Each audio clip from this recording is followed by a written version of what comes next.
Steve, in the end, a positive result and a positive performance, but we wavered a little bit towards the end of the first half, I thought. Yes, disappointed when they got told that. I didn't say anything to them in the first half. I thought I've got experienced players out there, let them manage it. You know, they've got 3 in midfield against my 2. Not really an experienced side. They passed the ball well, East GRINSTEAD I'm talking about here. Will they do that next week? I'm not too sure. But I was looking for main players to deal with the situation. And at half time, I thought the first 20 minutes done very well. And I said to him at half time, you know, we scored a goal from Jack Parter, putting the ball in behind a high line with Andre's pace, and he's punished them.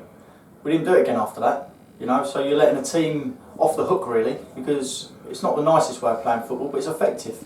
And if we can get 2 or 3 goals by doing that, it makes it an easier afternoon. But then we let them in, obviously give them 2 goals. I wouldn't say give them 2 goals, they scored 2 good goals. They kept the ball well. I just didn't have no senior players out there, or any players, they're all senior players, actually stamping their authority and saying we're going to do this. So at half time I just told them we're going to play higher up the pitch, stop them playing out, and it worked because they were trying to receive the ball in tight areas and our energy and fitness was just nicking the ball off them, and it was, in my opinion, second half, wave after wave of attack, apart from the last 10 minutes, which again disappointed me because they didn't manage the game. We're getting free kicks and taking them quickly. We've got a nose in front. Treat this as a league game, so manage it properly. They had a couple of shots, didn't they, towards the end, but I was never too worried that they were actually... No, but that was from us giving the ball away, Jim. You know, you're saying that and I agree with you, they did, but that's us giving silly balls away, rushing the play, rather than taking control of the game. So that's it, that's the end of the friendlies. I guess you've got another training session perhaps, or a couple, I don't know. And we go in league competition next Saturday. Yeah. And I guess, again, without revealing anything, you're slowly getting towards that final 11 on the piece of paper. Hopefully, you know, a couple of people work well today. You know, it's good to see Andre get on the score sheet. Good to see Bluey back to his powerful best running forward. Good to see Fippo back out there. Good to see Bradley get a goal. So there's all positives out there today. Disappointment was just the main thing. Jerome getting out there as well. But disappointing thing was just the management in the first half and towards the end of the game. But that'll come. So we've got 2 training sessions leading up to Saturday. Had them watched today, and we're prepared for the first league game. So a couple of things to clear up. Tom Pearson, we understand, has left the club? Yeah, he come up to me Thursday. He played a couple of reserve games, scored a couple of goals. Trained with us and saw that he was further down the pecking order than what he probably liked. As he said to me, he's 24. You know, he's not a spring chicken like people think now. He's had a lot of injuries. He wants to go and play regular first team football. I spoke to Matt Longhurst, he's GRINSTEAD manager, Thursday night after training. Tom played last night. Come on after half time, I think it was, scored a goal, and within 8 minutes had to go off because he pulled his calf. So the boy doesn't have no luck with injuries, but once he gets that fit, I spoke to him, he's going to come down and see Melv. Melv's going to treat him again, as he always does, Melvin, and then maybe he'll get a club after that. But he's realistic and he wants to play football, which I can understand. Fair enough. No, we saw George stretch it off. You don't want to see one of your players stretch it off after 2 minutes in the friendly. Hopefully nothing too serious. Just the way he landed, you know, Melvin's always takes precautions, and the stretcher was mainly because of that. His neck's stiff as anything, so hopefully we'll assess that Tuesday and say he's leading into the first game of the season. Okay, and we saw the young keeper on second half. Can you tell us about that, please? Well, knew Tony was away today because of a course that he's on for his work, and if he'd have to wait another year if he didn't do it today. So it was a matter of Stuart, who I've brought in as cover, like I was going to do with Jamie Turner. And look at the reserves keeper, and Lewis was here last year and Aaron's moved on now, right. So he's stepped up into the pecking order, and I thought his talking was brilliant, his kicking was good today. Looked like he's got a good future ahead of him as long as he listens and learns to Stuart and people around, that he could do well in the game. But it's a learning curve for him, and hopefully, like I say, that gives his rewards from training hard through pre-season. So like I say, he'll maybe looking for the Kent Cup games and the League Cup games and stuff like that, depending on what I do.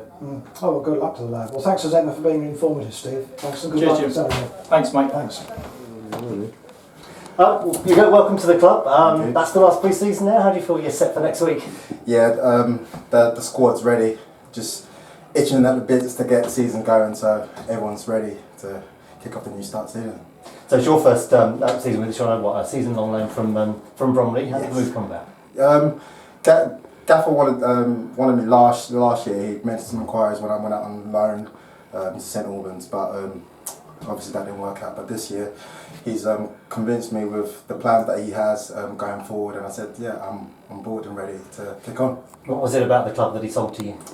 He just said the environment's good, the squad's good, the mentality, and just his plans for the season, which I'm not going to say at the minute because I don't know who's watching or who's listening. But we have got good plans to kick on for the start of the season, for the rest of the season, to be honest. Well, that's the gist I get from everybody else. Yes. So your early impressions of your teammates? Early impressions, everyone's itching at the bits to, obviously, there's 18 of us, so not all of us going to play. So everyone's just putting their bits here and there and ready to kick off. Now, I've always seen you play as a fullback. I've seen Yes. some pre-season games you played centre-half. Yes. Where do you play? Where do you play? I'm a fullback, but I can play centre half as well. So the gaffer has said to me that he might play me in the middle or he might play me out wide. So it's a versatile, so it gives gaffer another option to kick on to start season. So you said the actual ambitions for the season, that they're a little bit secret, but I can see an awful lot of confidence going through the club. And last year we came close, only 2 games away from going up. Yes, as you can tell, I'm full of smiles. So yes, the club came close to promotion last year. So the next thing is just sealing that promotion this year. So we're taking it step by step, taking a game at a time, and then we'll see where we end up at the end of the season. You know what it takes to win a league. You did so with Bromley. I Yes. apologise if I've missed some out there, but you did win a league with Bromley a couple of years ago. Yes, I did. I won it previously with Salisbury first, and then I won it with Bromley. So I do know what it takes. But as I say, the gaffer's brought in a squad together that should be able to kick on and win this league. What does it take to win a league? Good team spirit, passion, quality, and just the togetherness of the whole squad. And I think that's one of the things that brought me to Tonbridge, because last year he said that the boys are just bouncing off each other, like literally going to have coffees with each other, going to places together. So it's a good family club. So I thought to myself, that's something that I'd like to see and I'd like to kick on with. Quick word about today's game. How do you feel it went today? Today's game was, you can't really judge us by a pre-season game. So yes, we've got the win. Yes, we've got some fitness and sharpness into our belts. So it's just another tick in our boxes to kick on and start the season. Okay. Good luck next week when it all starts. Thank you very much. Thank you much indeed. Thank you very much. Cheers.